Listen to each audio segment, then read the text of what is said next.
Inspired legacy channel में आप सभी का स्वागत है। आज हम वीकली करंट अफेयर में चर्चा करेंगे। आज हमारा पहला आर्टिकल है right to repair. Right to repair पर उपभोक्ता मामले विभाग डिपार्टमेंट ऑफ कंज्यूमर अफेयर्स ने एक समिति का गठन किया है। डिपार्टमेंट कंज्यूमर अफेयर ने राइट टू रिपेयर पर एक व्यापक फ्रेमवर्क तैयार करने की बात कही है।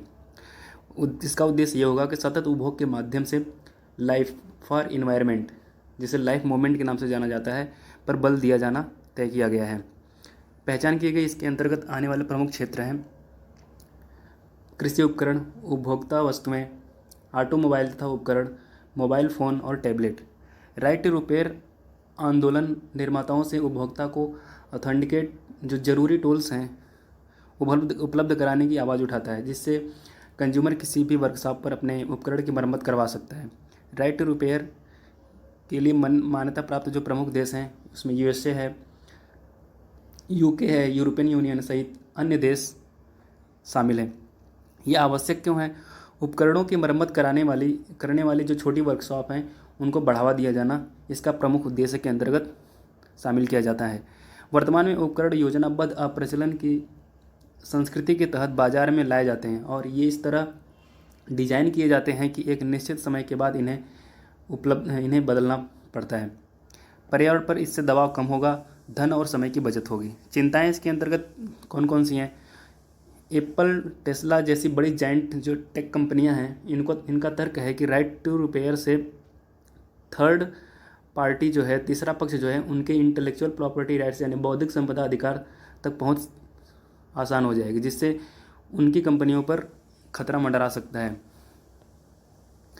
अब हम लाइफ फॉर इन्वायरमेंट मूवमेंट की बात करते हैं कि लाइफ फॉर इन्वायरमेंट मूवमेंट क्या है। लाइफ फॉर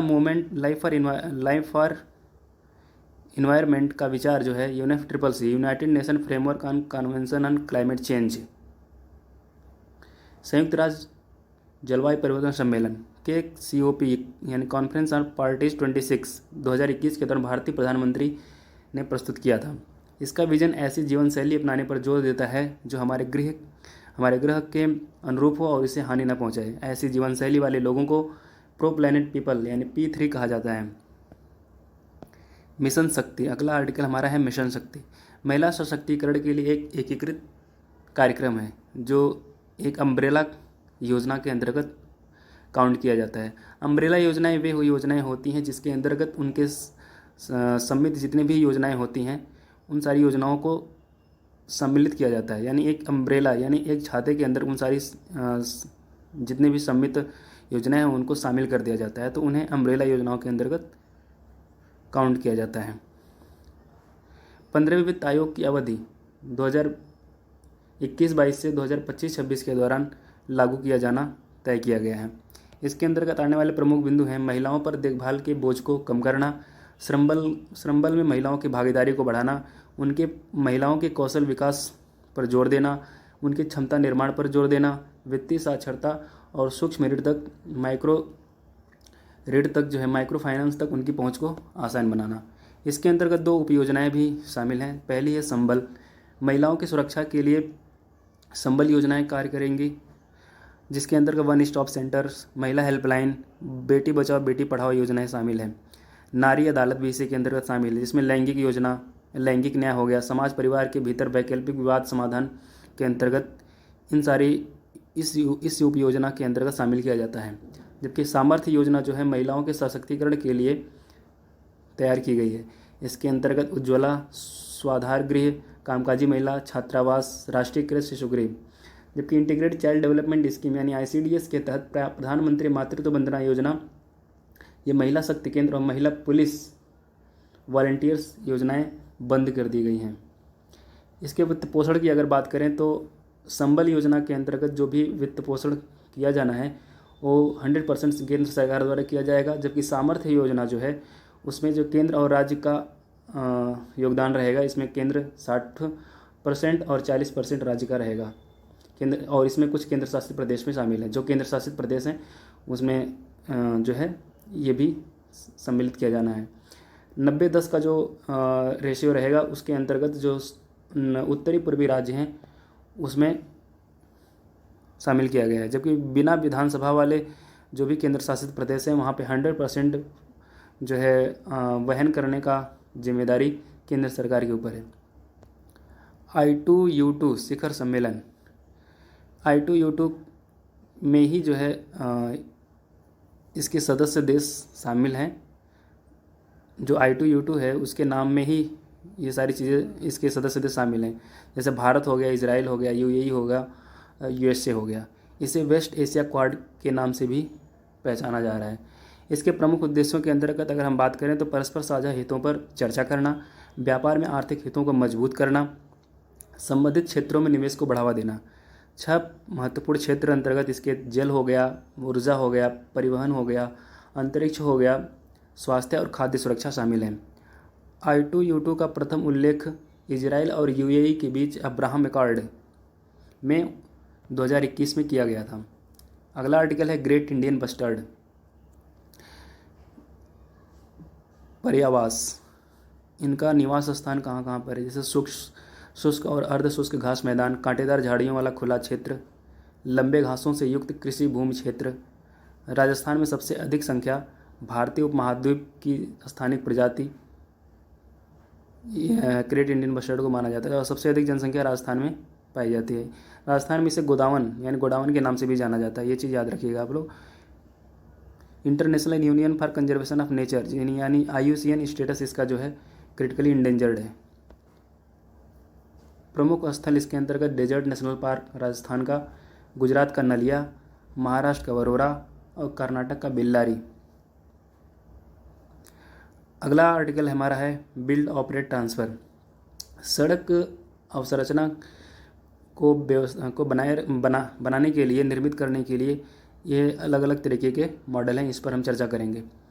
पहला मॉडल है BOT, बिल्ड ऑपरेट ट्रांसफ़र। यह एक तरह का ऐसा पब्लिक प्राइवेट पार्टनरशिप मॉडल है, यानी इसमें से और गवर्नमेंट और जो भी निजी संस्थाएं हैं इनके सहयोग से जो है इस मॉडल को अपनाया गया है। इसमें निजी संस्था सड़क का निर्माण, डिज़ाइन और संचालन करती है। कुछ समय बाद जो है वह सड़क को वापस सरकार को सौंप देती है। TOT, जिसे टोल ऑपरेट ट्रांसफ़र के नाम से भी जाना जाता है, ये थोड़ा सा धुंधला हो गया, इस पर आप लोग परेशान मत होइए, मैं पढ़ देता हूँ। यह चालू राष्ट्रीय राजमार्ग परियोजनाओं के मुद्रीकरण का एक मॉडल है। इसमें टोलिंग प्रणाली व्यवस्था के तहत लंबी अवधि तक टोल वसूली अधिकार प्राप्त करते हैं। इसमें बदले में सरकार को एक मुफ्त भुगतान प्रदान करते हैं। अगला है मॉडल हमारा EPC, engineering procurement construction model. पूरी लागत सरकार वहन करती है। सरकार निजी कंपनियों से इंजीनियरिंग विशेषज्ञता के लिए बोलियां आमंत्रित करती है। हाइब्रिड एन्युटी मॉडल, सरकार परियोजना लागत का 40% निजी डेवलपर को निर्माण सहायता के रूप में भुगतान करती है, जबकि शेष जो 60% की राशि है उसकी व्यवस्था जो है डेवलपर करता है। हाइब्रिड एन्युटी मॉडल में EPC का 40% और BOT यानी बिल्ड ऑपरेट ट्रांसफ़र का 60% शामिल किया जाता है। हाइब्रिड एन्युटी मॉडल के तहत विकसित राजमार्ग परियोजनाओं से टोल शुल्क वसूली सरकार यानी प्राधिकरण की जिम्मेदारी होती है। बिल्ड लीज ट्रांसफ़र BLT, ठेकेदार द्वारा परियोजना का निर्माण किया जाता है, फिर एक निर्धारित अवधि के लिए सरकार को पट्टे यानी लीज पर दे दिया जाता है। ठेकेदार द्वारा निवेश की वसूली के बाद यह परियोजना पूर्ण रूप से सरकार के स्वामित्व में आ जाती है। अगला है lease developer operate transfer LDOT। निजी क्षेत्रों को परिसंपत्तियां विशेष शर्तों पर दे दी जाती हैं। परिसंपत्ति का संचालन और रखरखाव करने के बाद परिसंपत्ति पुनः सरकार को सौंप दी जाती है। जैसा कि मैंने आपको शुरू में ही बताया कि ये सारी जितने भी मॉडल हैं ये सड़क और संरचना में निजी निवेश के मॉडल को व्यक्त करते हैं। अगला आर्टिकल है UNESCO world heritage city. Time magazine ने वर्ष 2022 के विश्व के सर्वश्रेष्ठ स्थानों की अपनी सूची जारी की है। इस सूची में अहमदाबाद और केरल को शामिल किया गया है। अहमदाबाद यानी 4 दीवारी पर कोटा वाला शहर भारत का पहला यूनेस्को वर्ल्ड हेरिटेज सिटी के अंतर्गत शामिल किया गया है। विश्व धरोहर सूची में शामिल होने के लिए कुछ प्रमुख शर्तें होती हैं। उसमें पहली शर्त यह है कि उस स्थान को उल्लेखनीय सार्वभौमिक और वैश्विक मूल्य वाला होना चाहिए। 10 चयन मानदंडों में कम से कम एक को पूरा करना चाहिए। अगला आर्टिकल है E-NAM। यह इलेक्ट्रॉनिक राष्ट्रीय कृषि बाजार यानी इलेक्ट्रॉनिक नेशनल एग्रीकल्चरल मार्केट है। 2016 में इसे लॉन्च किया गया था।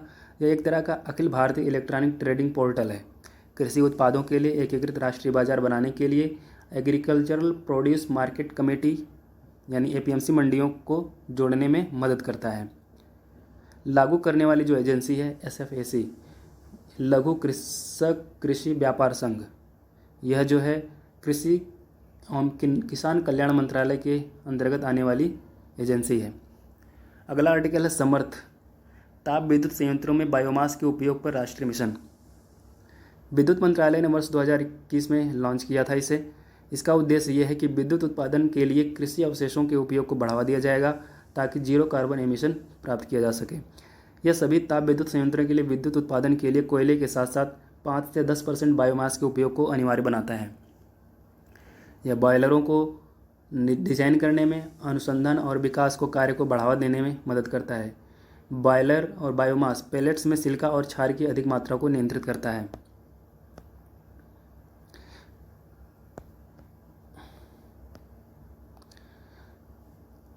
सोलह जुलाई के आर्टिकल की अगर हम चर्चा करें तो इसमें है रूस से S-400 मिसाइल सिस्टम खरीदने पर लगे प्रतिबंधों से छूट। यह बताता है कि इसके तहत भारत पर CAATSA countering America's adversaries through sanctions act, जो अमेरिका का एक एक्ट है काटसा, इसका फुल फॉर्म मैंने आप सबको बता दिया, फिर से बता देता हूँ। काटसा का फुल फॉर्म है countering America's adversaries through sanctions act के तहत लागू आर्थिक प्रतिबंधों पर छूट दी गई है भारत को। 2018 में भारत ने रूस से S-400 मिसाइल डिफेंस सिस्टम खरीदने पर एक समझौता किया था। अमेरिका ने काटसा एक्ट वर्ष 2017 में लागू किया था। इसका उद्देश्य आर्थिक प्रतिबंधों का उपयोग करके रूस, नॉर्थ कोरिया यानी उत्तर कोरिया और ईरान के साथ सैन्य समझौते करने वाले देशों को दंडित करना है। S-400 मिसाइल की अगर चर्चा करें तो यह एक लंबी दूरी की surface to air missile defence system है। S-400 ट्रिम्फ में ड्रोन, मिसाइल, रॉकेट और यहाँ तक कि लड़ाकू जेट सहित लगभग सभी प्रकार के हवाई हमलों से बचाव करने की क्षमता मौजूद है। अगला आर्टिकल है मिशन इंद्रधनुष और इंटेंस मिशन इंद्रधनुष।